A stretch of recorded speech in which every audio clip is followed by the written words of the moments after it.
Bismillahirrahmanirrahim. Assalamualaikum warahmatullahi wabarakatuh. Alhamdulillah. Alhamdulillahi rabbil alamin. Ar-Rahmanir-Rahim. Maliki yaumiddin. Wabihi nasta'in. Wassalatu wassalamu ala asyrafil mursalin. Sayyidina Muhammadin wa ala alihi wa sahbihi ajma'in. Amma ba'd. Faya ikhwati rahimakumullah, usikum wa nafsiya bitaqwallah, faqad faza man ittaqah. Faqad qala Allah Ta'ala fi kitabihil karim, la tuharrik bihi lisanaka lita'jala bih, inna alaina jam'ahu wa qur'anah, fa idza qara'nahu wattabi' qur'anah, thumma inna alaina bayanah. Waqad qala Rasulullah sallallahu alaihi wasallam, khairukum man ta'allama al-Qur'ana wa 'allamahu. Sadaqa Rasulullah sallallahu alaihi wasallam wa nahnu ala dzalika minasyahidin. Santriwan dan santriwati yang berada di mana saja, kali ini Al-Furqan akan membuat konten pengajaran qiraah sab'ah dan pembelajaran qiraah sab'ah. Insya Allah ini nanti ada yang surat Fatihah, surat An-Naba, surat Nazi'at, dan seterusnya. Mungkin yang pertama nanti riwayat Qaulun dari Imam Nafi', yang kedua nanti namanya riwayat Waras dari Imam Nafi', dan seterusnya sampai 14 riwayat insya Allah. Nah, sebelum memperagakan pengajaran dan pembelajaran qiraah sab'ah dengan 14 riwayat tersebut, alangkah baiknya harus saya beri pendahuluan, karena umumnya orang-orang mengajarkan Al-Quran, baik itu yang riwayat hafaz ataupun riwayat yang lain atau qiraah sab'ah, itu sebatas menjelaskan tentang rukun baca Al-Quran yang kedua dan yang ketiga, sedangkan yang pertama itu terlupakan. Padahal rukun yang kedua dan rukun ketiga itu sebatas menghindari agar supaya si qori Al-Quran ini tidak terjadi melakukan kesalahan di dalam baca Al-Quran. Karena baca Al-Quran, kesalahan di dalam membaca Al-Quran itu ada 3. Ada namanya kesalahan lahan, kesalahan tashif, ada lagi kesalahan namanya lubes. Kesalahan lahan itu kesalahan harokatnya, i'rabnya. Semacam alhamdu dibaca alhamdah. Ihdinas siratal mustaqim dibaca ihdinas siratil mustaqim. Itu namanya kesalahan lahan. Ada pula kesalahan tashif. Itu kesalahan baca hurufnya. Shod dibaca sin, atau sin dibaca sa, atau sa dibaca shin tafashi, wawu dibaca fa, dan sebaliknya. Itu namanya kesalahan tashif. Nah, kesalahan yang ketiga namanya kesalahan lubes. Lubes itu kacau. Yang mat dibaca qosor, yang qosor dibaca mat, yang idhar dibaca ikhfa, atau sebaliknya, ikhfa dibaca idhar. Idgham bihunna dibaca ikhfa. Idgham bilahunna, nah, kadang-kadang dibaca idhar. Itu namanya kesalahan lubes. Juga baca riwayat Hafs tercampur riwayat Qalun. Baca riwayat Qalun tercampur dengan riwayat Bazi dan seterusnya. Itu maka disebut namanya bacaannya lubes kacau.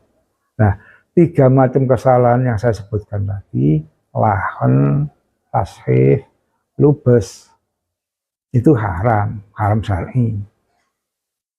Nah, penyelesaiannya supaya tidak terjadi kesalahan 3 tadi, maka bacaan Al-Quran ini harus sesuai dengan bahasa Arab yang fasih atau yang baru fasih, mujawid.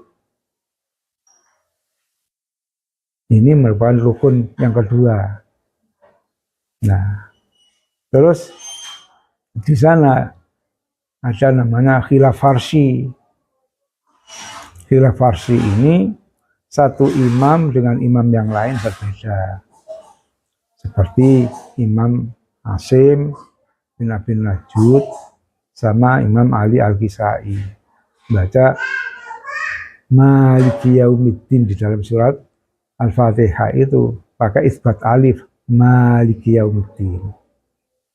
Tapi imam-imam yang lain seperti Imam Nafi', Ibnu Katsir, Abu Amr, Ibnu Amir, Imam Hamzah, semuanya membaca tanpa alif, Maliki Yaumiddin.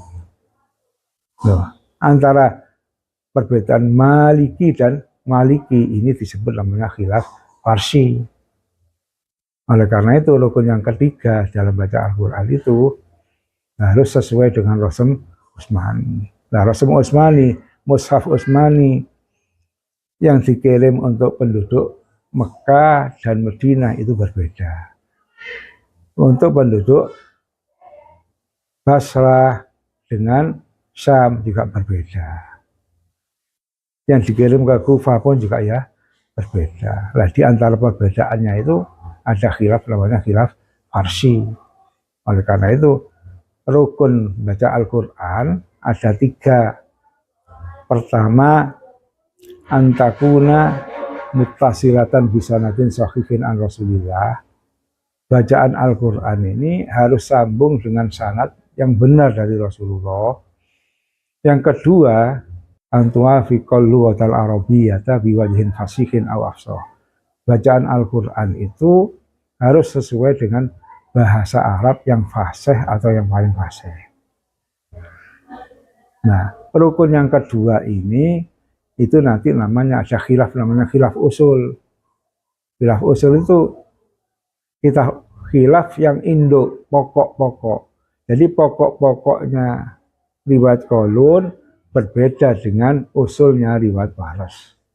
Usulnya Bazi dengan usulnya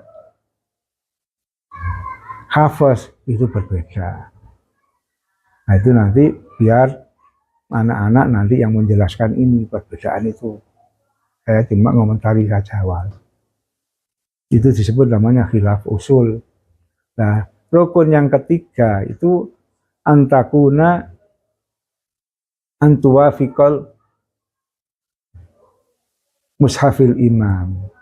Bacaan Al-Quran itu harus sesuai dengan mushaf Indo atau ahadil masahifil Utsmaniyah, atau sesuai dengan salah satu mushaf Utsmani.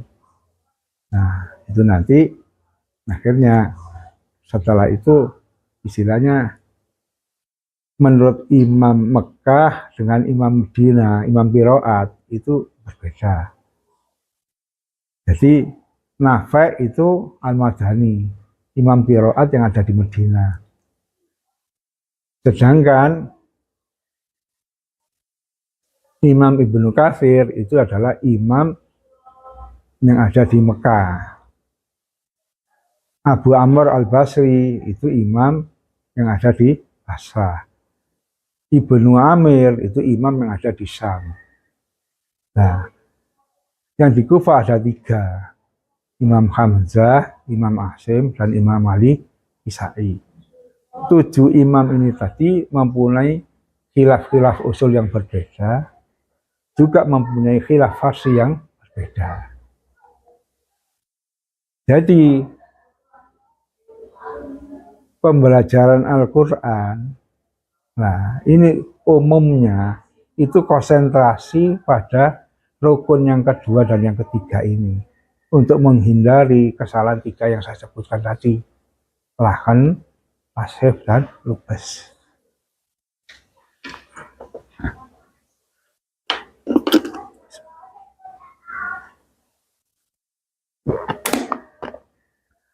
Sedangkan rukun yang pertama ini hampir tidak tersentuh sama sekali, yaitu sambung sanadnya sampai Rasulullah Shallallahu Alaihi Wasallam. Oleh karena itu, khususnya anak-anak jasmani saya atau anak-anak didik saya, di dalam mengajarkan Al-Quran di mana saja kalian berada, baik itu yang ada di Bali, atau yang ada di Banyuwangi, atau yang ada di Surabaya, atau yang ada di Malang ini. Setiap kali kalian mengajarkan Al-Quran, maka jelaskanlah masalah persambungan sanad itu dan apa kepentingannya. Karena apa? Pembelajaran Al-Quran itu sudah dibekukan oleh Allah Subhanahu wa Ta'ala di dalam surat Al-Qiyamah yang tadi saya bacakan. Pertama, larangan Allah, la tuharrik bihi lisanaka lita'jala bih. Jangan kamu gerakkan lesanmu Muhammad lita'jala bih, karena tergesa-gesa untuk membaca Al-Quran. Ini persoalannya Jibril waktu membacakan ayat-ayat Al-Quran kepada Nabi Muhammad. Nabi Muhammad lidahnya itu digerak-gerakkan. Tujuannya Nabi Muhammad agar secepatnya hafal, nanti bisa melepaskan bacaan dari lesannya. Langsung ditegur sama Allah, dilarang. La tuharrik bihi lisanaka lita'jala bih. Jangan kamu gerakkan lesanmu hanya tergesa-gesa untuk baca Al-Quran. Nah, terus perintah apa? Allah bagaimana? Fa idza qara'nahu fattabi' Qur'ana. Jika Al-Quran itu kami bacakan dengan perantara malaikat Jibril, fattabi' Qur'ana, maka ikutilah bacaannya Jibril. Urusan fa idza qara'nahu fattabi' Qur'ana ini merupakan amrun dzaruriyun. Jadi Quran itu Nabi Muhammad menerima dari malaikat Jibril menerima dari Allah. Kalimatnya, lafaznya, susunannya itu semuanya dari Allah. Diwahyukan melalui malaikat Jibril, diikuti oleh Nabi Muhammad SAW. Maka jadilah namanya kalamullah Al-Quran. Tapi wahyu ini kok gak melalui malaikat Jibril? Artinya dari Allah langsung kepada Nabi Muhammad. Allah berfirman langsung kepada Nabi Muhammad. Maka ini bukan Al-Quran. Ini namanya hadits qudsi. Nah, ada pula wahyu itu jenisnya langsung dari Allah, yang melafazkan itu adalah Nabi Muhammad. Maka jadi namanya hadis nabawi. Jadi dengan kata lain, wahyu itu ada 3 macam. Ada yang berupa Quran, ada berupa hadis qudsi, ada namanya hadis nabawi. Nah, perbedaannya apa? Kalau Al-Quran boleh dibaca di dalam sholat, bahkan sholat pun tanpa baca Al-Quran tidak sah. Karena sholat itu adalah pentasnya Al-Quran. Sedangkan hadis qudsi tidak boleh dibaca di dalam Al-Quran. Orang berhadas boleh baca hadis qudsi. Orang junub boleh baca hadis kursi. Tapi orang berhadas menyentuh mushaf haram. Orang junub membaca Al-Quran haram. Jadi perbedaannya Quran dan hadis kursi. Apalagi hadis Nabawi. Gitu loh. Oleh karena itu, sudah dibekukan cara penerimaan Al-Quran dan cara pengajaran Al-Quran. Faiza qara'nahu fattabi' Qur'ana. Tsumma inna alaina bayana. Ya. Cuma akhir-akhir ini pengajaran Al-Quran yang di masyarakat luas ini tidak memperdulikan bersanad atau tidak bersanad. Loh. Akibatnya kalau tidak bersanad bagaimana? Loh. Yaitu karena larangan Allah. Ya, yang saya kutip dari ulama-ulama yang sekarang ini, seperti Syekh Husni Usman. Ini penulis kitab Hakut Tilawah. Itu beliau mengatakan setelah menjelaskan rukun baca Al-Quran itu 3, sambung sanadnya sesuai dengan bahasa Arab, sesuai dengan Rasul Usmani. Nah, waktu masalah persambungan sanad ini, beliau mengatakan, amma idza tamada ala ma fi butunil kutub aw sami'ahu min qurra'il idza'at faqad hadama ahada arkanil qira'ati sahihati thalathah wa tu'addu inda dzalika min babil qidbi bir riwayati lil Qur'an karim. A'udzubillahi min dzalik. Adapun apabila si qori Al-Qur'an itu berpegang teguh di dalam membaca Al-Quran itu, berpegang teguh hanya isi-isinya kitab, atau berpegang teguh dia mendengarkan qori-qori yang ada di radio-radio, termasuk di YouTube, seperti konten yang sekarang kita buat ini, hanya berdasarkan itu saja, maka faqad hadama, maka sungguh qori itu telah menghancurkan salah satu rukun baca Al-Quran yang benar, yaitu persanatan yang tidak dihancurkan. Kalau masalah rukun yang kedua, ketika insya Allah bisa terselesaikan,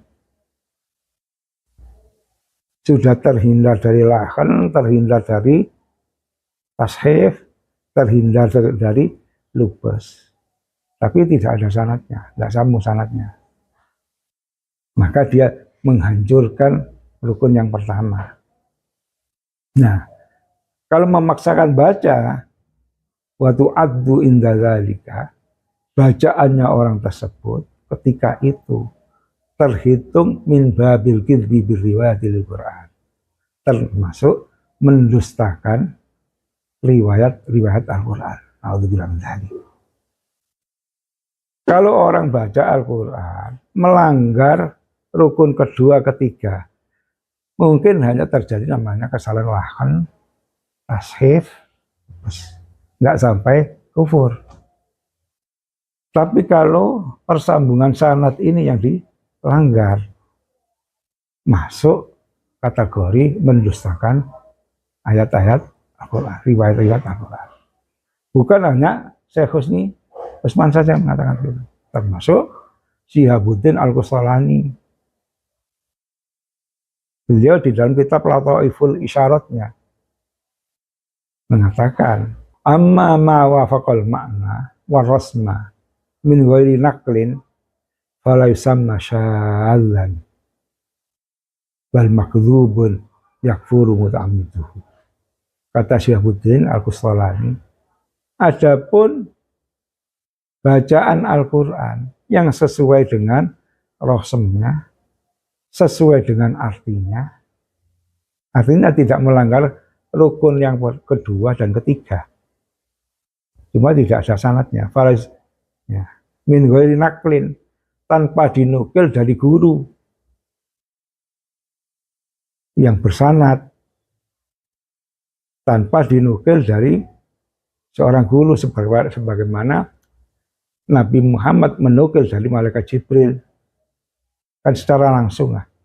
Nah, itu. Maka falaisam masyahadan, bacaan orang yang tersebut itu tidak dinamakan bacaan yang menyimpang, bal makdzubun, tetapi dinamakan bacaan yang dusta. Yakfuru muta'amidu, kafirlah orang yang sengaja membaca itu. Nah, sekarang betapa banyak orang sekarang mengajarkan Al-Quran, belajar Al-Quran, tanpa mempedulikan ada sanadnya atau tidak. Orang ini bersambung apa enggak sanadnya. Yang penting bacaannya bagus, fasohanya bagus, suaranya bagus. Katakanlah bacaannya itu seperti Sudaisi, seperti Ali Al-Hudhaifi, seperti Syekh Mahmud Al-Husad, bahkan merdunya itu lebih dari itu. Tapi baca Al-Qur'annya ini tadi tanpa mempunyai guru yang bersanad sampai ke Rasulullah SAW. Karena saking cerdasnya orang, saking pandainya orang, belajar makharijul huruf dari YouTube, lalu ambil mushaf dari toko-toko, entah ini riwayat Hafiz, atau riwayat Syu'bah, atau riwayat Qalun, atau riwayat Abdul Haris. Sengaja begitu, otomatis kafir tanpa sanadnya. Ibnu Jazari di dalam kitab An-Nasrnya juga begitu. Setelah menerangkan rukun 1, 2, 3, itu akhirnya beliau mengatakan wa baqiya qismun mardudun, tinggal satu bagian yang tertolak. Maksudnya tertolak apa? Harus wajib ditolak kequr'anannya, wajib diyakini itu bukan Al-Quran. Loh, mana Al-Quran yang wajib diyakini bukan Al-Quran itu? Kata Ibnu Jazari, wa huwa ma wafaqal makna warasma walam yunqal albattah, yaitu bacaan Al-Quran yang sesuai dengan rasanya, sesuai dengan artinya, tapi tidak pernah dinukil dari seorang guru sama sekali. Kata Ibnu Jazari, fahadha radduhu ahaqqu, maka bacaan orang yang semacam ini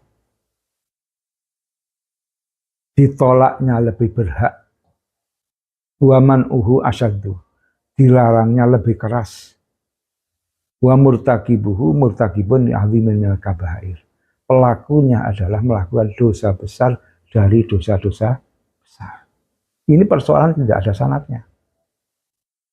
Nah, hari ini yang saya lihat itu konsentrasinya orang cuma masalah makharijul huruf, sifatul huruf, khilaf usul yang diajarkan itu supaya terhindar dari lahan, tashif, lubus. Juga begitu, khilaf-khilaf farsi. Baik di TPQ itu, akhirnya khilaf farsi itu disebut namanya Gharaibul Quran. Itu adalah istilah yang salah itu. Itu adalah istilah yang betul. Kalau di dalam ulumul Quran namanya khilaful farsi. Hanya itu toh. Terus apa itu salah?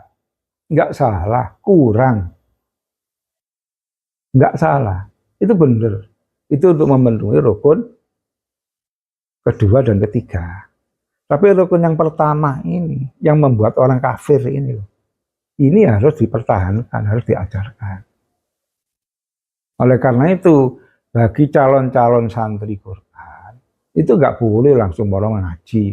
Oh, di kono pengajian mau ngaji, itu enggak boleh. Imam Suyuti mengatakan di dalam kitab Al-Itqannya, al-bahdhu anil ahliyati qabla al-akhdhi syartun. Jadi membahas keahlian guru sebelum mengaji kepada guru itu adalah syarat. Artinya kalau kita mau mengaji kepada orang, si fulan penghafal Al-Quran, ya didatangi.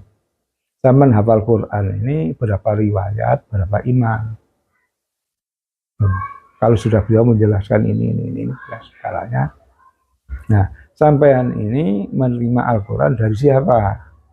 Guru zaman siapa? Terhitung dari Ibnu Jazari sampai ini orang keberapa? Kalau terhitung dari Imam Asim orang keberapa? Kalau terhitung dari Nabi Muhammad SAW orang keberapa? Ini andai kata dia yang dibaca itu riwayat hafaz. Kalau ashabah juga sudah demikian. Ini harus dibahas. Kalau sudah dibahas, beliau menjelaskan begitu. Kalau memang beliau adalah mukri, guru Al-Quran betul. Kalau betul-betul dia termasuk Auliya'ir Rahman, wali-walinya Allah, pasti dengan senang hati mereka menjelaskan. Tapi kok ditanyai semacam itu kok marah-marah. Nah, menunjukkan kalau tidak siap.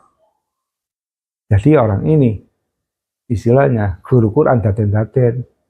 Dari guru Quran daten-daten, maka bukan kategori Auliya'ir Rahman, tapi Auliya'us Syaitan. Naudzubillah min dzalik. Oleh karena itu Nabi Muhammad SAW jauh-jauh hari juga bersabda, "Sataftariku ummati ala salasin wa sab'ina firqatan. Kulluhum finnar illa wahidah." Umatku akan pecah menjadi 73 golongan. Semuanya masuk neraka. Kecuali satu. Nah, sahabat tanya langsung, "Wa ma hiya wahidah ya Rasulullah?" Siapa kelompok yang satu yang selamat itu? Jawabnya Nabi dengan jelas, Ahlus Sunnah wal Jamaah. Ahlus Sunnah wal Jamaah. Kurang jelas lagi sahabat tanya, "Wa ma hiya Ahlus Sunnah wal Jamaah ya Rasulullah?" Siapa Ahlus Sunnah wal Jamaah? Dijawab dengan jelas pula sama Rasulullah. Simple. Ahlus Sunnah wal Jamaah itu ma ana alaihil yauma wa ashabi. Apa yang saya lakukan hari ini dan apa yang dilakukan sahabat-sahabatku.